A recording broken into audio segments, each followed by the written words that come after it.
Coach, what was the big difference off the North Carolina Duke game traveling to Syracuse? What didn't travel up there with you guys? Yeah, I thought the two things mainly didn't travel: our ball screen defense and our zone offense. I thought that we tried in terms of our zone offense to get the ball to the right places. I thought we got some pretty good looks at times, and we just didn't knock them down. Obviously, the dome was a unique place to shoot the ball. But in addition to that, I would say just the enthusiasm and the fight that we showed against Carolina and Duke wasn't necessarily there as well. So execution-wise, I would say the ball screen defense really let us down, led to some easy baskets to start the game, and pretty much carried on throughout the game. And our inability to make shots and keep up with their explosive offense. Like I know it's been like one practice, I guess, but having Malik back, did you feel like he at least came back with the approach you wanted him to? Yeah, I thought he had a good practice yesterday. I thought he had great energy. He's obviously a difference maker for us, just in terms of his experience and his ability to communicate and help guys on both ends of the floor. And so we certainly missed that, and it's good to have that back, and it's good to have him back, and hopefully we can put good days together going forward. When you bring someone back, you always kind of, I don't know, if, as a coach, do you worry about the other guys? Do you talk? I mean, obviously, you guys have talked this through as a team. How did the other guys respond to him? And he is a captain, so I think they hold him in high regard. No, I think that the guys were excited to have him back. Obviously, we all knew that Sunday was an unfortunate day, but again, a culmination of some things that have been going on, and I think the guys were just genuinely happy to have him back and to put that behind us. Mike, you mentioned on the coach's call yesterday that despite the Syracuse game being what it was, that guys were doing a pretty good job of not getting down and keeping their heads held high. But at the same time, it's got to be reaching to a point where you guys are – Jalen kind of mentioned this before that game, that getting kind of desperate to get a win at this point. Yeah. And it's funny. I used that quote of his to try to rally us against Syracuse. Obviously, didn't work well, but there is a sense of desperation that I want these guys to play with, but it has to manifest itself in certain moments, and it didn't on Saturday. It did, however, I thought, against Duke and Carolina, and we're a good enough team to beat Duke, Carolina, Syracuse on a better day. But at some point, we have to string good possessions together defensively and offensively and handle a punch and not fall apart and stay together. And, it's a lot of little things that go into it that we haven't quite gotten over the hump with, but we're obviously very, very much so still invested in trying to figure that out and win some games down the stretch starting tomorrow.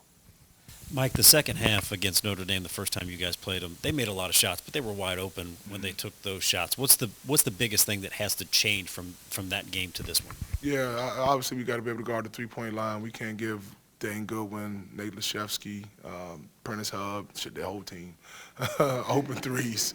Everybody but Paul Atkinson shoots threes. They play 7 guys. Mike Bray doesn't even know who the 8th guy is. We got to be able to guard the three-point line. We got to be able to take away rhythm threes. Easier said than done because they are sharpest attack when it comes to the fluidity and the understanding of how they want to play on offense. Any update on Rose and his recovery? Rose will practice contact today for the first time in a little over a week. It's the longest concussion that I've been around, but he took a pretty good hit. And, excuse me, for a kid that's never had a concussion, it probably scared him a little bit. And he struggled to get out of concussion protocol, so obviously we wanted to be safe and make sure that he was in a place where he felt comfortable first before having him back. So he had a non-contact practice yesterday. Obviously, he was exhausted, so he's not in great shape right now. He'll practice today. Hopefully, he can get through it. I don't expect him to play very much tomorrow just because he hasn't had enough reps. Mike, after the Syracuse game, you mentioned that you were going to have this week at some point a conversation with JJ and his family. Has that taken place just yet? Yeah, we've had some conversations. First of all, let me just say this about JJ. Because I've seen and heard some things out there. JJ is a phenomenal kid, okay? He's been a high-character kid, and he's done nothing but the right thing since he's been here. For a kid that played last year and didn't play this year, and largely because of that was JJ had a hamstring injury, okay, coming out of the preseason, going into the season. And he would tell you that really set him back. Set him back physically, where he wasn't able to be himself, but it also gave other guys, when he was out, an opportunity to surpass him. And so at the 4 and the 5 spot, it's a pretty full deck. And the injury didn't help J.J. J.J. didn't necessarily help himself at times throughout this season in terms of when he did get healthy to find a way to get back in front of those guys. So it's been a long, hard road for that kid. But he's a sophomore in college. I believe he's 19 years old. He has had a rough go at it, but he's hung in there. He comes into practice every day with his head high. He doesn't pout. He doesn't mope. He hasn't been a problem for our staff. Anybody that says that is absolutely wrong, and that's ridiculous. We want what's best for JJ going forward, and we'll figure that out as a family. A loss like Syracuse can happen, but when it happens in the midst of everything else you guys have been going through, do you worry anymore about how they react? Do you pay close attention to the way they respond in practice, that kind of stuff? Yeah, again, rough place, different game. I would like to think that, our message yesterday was like, hey, Syracuse is different. They're a good team. They're polished offensively. They made a lot of shots. We didn't. We won't see their zone on Wednesday, so there's no excuses for us to, struggle as much as we did offensively. Yesterday was a spirited practice. Today we plan on having an even better practice and really getting prepared for a really good Notre Dame team that we know we can beat. You got a lot of good looks the last time you played Notre Dame for about 30 minutes. How do you replicate that going up to South Bend? Yeah, it's a different game. You know what I mean? They're playing extremely well, by the way. I don't want to take anything away from Notre Dame. Like, they're phenomenal, obviously well coached, and they have great leadership. And they'll watch the tape and figure out what they didn't do well, even though they won. And they'll have some adjustments for us that we're going to have to be able to respond to, and no different on our end. We got to figure out a way to take away the threes, the rhythm threes in particular. Atkinson has been playing awesome. He's a force down low that's really stepped up his level of play over the last few weeks. They're tough to deal with. They don't play a lot of guys, but they get a lot out of the guys that they play. So we have to be able to guard the ball, keep the ball in front, stay out of rotation as much as we can so that we don't give up rhythm threes, and then we got to contain Atkinson inside. Do you think playing a team like Syracuse kind of helps in the game plan for Notre Dame, knowing you're facing another team that's got a lot of shooters and maybe you're more keen to know what to look for? Yeah, it's definitely a talking point for our staff. We didn't do a good job guarding Syracuse's shooters. Again, that large in part because of our ball screen defense. That has to be much better. Notre Dame was a ball screen-centric team. We have to be able to guard their actions better. And again, when we are in rotation, we have to rotate with more urgency, with a high hand. We have to dissuade some of these rhythm threes. Obviously, they can't get second shots because their first shot is so hard to defend as it is. But, without a doubt, a big emphasis going into Syracuse was, guarding Boeheim, guarding Girard and Cole Schweider and not allowing them through. And we didn't do that. So we have to be able to do our job at the end of the day.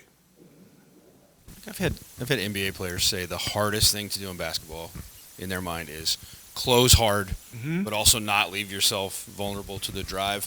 How do you teach it, and how good are you guys at doing it? Clearly not as good as we need to be. Our defense, quite honestly, has been atrocious over the last 9 games, and I let our guys know that. There's no excuse for it. First 14 games, we were really defending at a high level. In the last 9 games, in particular the last 2 games, we give up 90 points or more. Just can't happen. That's a skill. Like, guys literally get paid millions of dollars to be able to do that. They call them 3-and-D guys a lot of times. Make a corner 3, close out, contest, keep the ball in front. They pay guys millions of dollars to be able to do that. So it's not easy. But it's something that has to happen if you're going to win. And we have to do a better job of running guys off the three-point line without leaving our feet, and at least being able to stay in the play if they put the ball down. What's your approach in 5-game losing streak, message to the team to try to motivate them to not get down and try to go win the next one and not make it a 6-game? Not a crazy message. We want to win. Guys want to win. Guys are frustrated that we aren't winning. So the message is let's go win. Let's go play hard. Let's go play together. Let's sacrifice. Let's do whatever it takes. We come back. We watch the ball screen defensive edit.